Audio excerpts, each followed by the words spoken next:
रामायण युद्ध में श्री हनुमान भाग 2। माता सीता से मिलने के पश्चात हनुमान प्रतिशोध लेने के लिए लंका को तहस नहस करने लगे।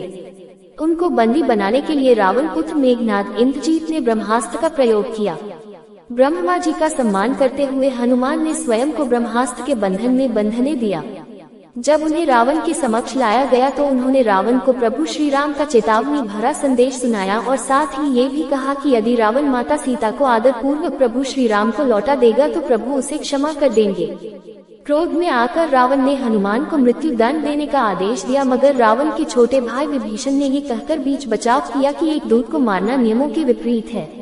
ये सुनकर रावण ने हनुमान की पूंछ में आग लगाने का आदेश दिया।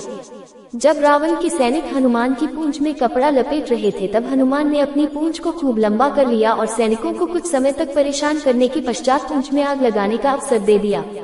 पूंछ में आग लगते ही हनुमान ने बंधन मुक्त होकर लंका को जलाना शुरू कर दिया और अंत में पूंछ में लगी आग को समुद्र में बुझाकर वापस प्रभु श्री राम के पास आ गए।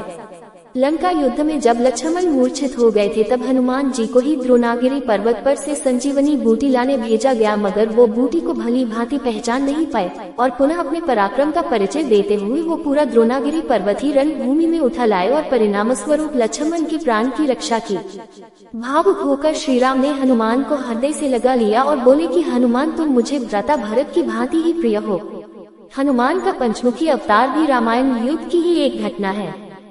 रावण जो कि काले जादू का ज्ञाता था, उसने राम और लक्ष्मण का सोते समय हरण कर लिया और उन्हें विमोहित करके पाताल लोक में ले गया।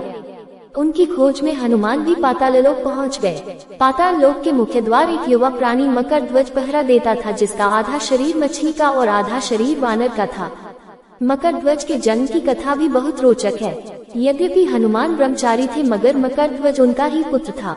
लंका दहन के पश्चात जब हनुमान पूंछ में लगी आग को बुझाने समुद्र में गए तो उनके पसीने की बूंद समुद्र में गिर गई। उस बूंद को एक मछली ने पी लिया और वो गर्भवती हो गई। इस बात का पता तब चला जब उस मछली को रावण की रसोई में लाया गया। मछली के पेट में से जीवित बचे उस विचित्र प्राणी को निकाला गया। अहिरवर ने उसे पालकर बड़ा किया और उसे पातालपुरी के द्वार का रक्षक बना दिया। हनुमान इन सभी बातों से अनभिज्ञ थे। यद्यपि मकरध्वज को पता था कि हनुमान उसके पिता हैं, मगर वो उन्हें पहचान नहीं पाया क्योंकि उसने पहले कभी उन्हें देखा नहीं था। जब हनुमान ने अपना परिचय दिया तो वो जान गया कि ये मेरे पिता हैं, मगर फिर भी उसने हनुमान के साथ युद्ध करने का निश्चय किया क्योंकि पातालपुरी के द्वार की रक्षा करना उसका प्रथम कर्तव्य था। हनुमान ने बड़ी आसानी से उसे अपने अधीन कर लिया और पातालपुरी के मुख्य द्वार पर बांध दिया। पातालपुरी में प्रवेश करने के पश्चात हनुमान ने पता लगा लिया कि रावण का वध करने के लिए उन्हें 5 दीपकों को एक साथ बुझाना पड़ेगा।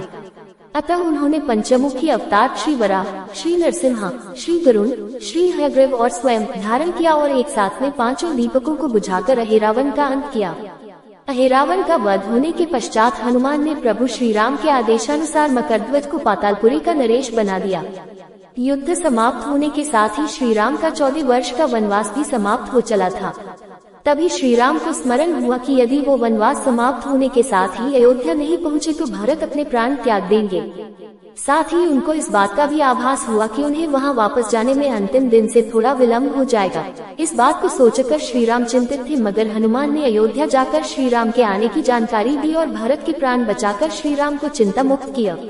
अयोध्या में राज्याभिषेक होने के बाद प्रभु श्री राम ने उन सभी को सम्मानित करने का निर्णय लिया जिन्होंने लंका युद्ध में रावण को पराजित करने में उनकी सहायता की थी। उनकी सभा में एक भव्य समारोह का आयोजन किया गया जिसमें पूरी वानर सेना को उपहार देकर सम्मानित किया गया।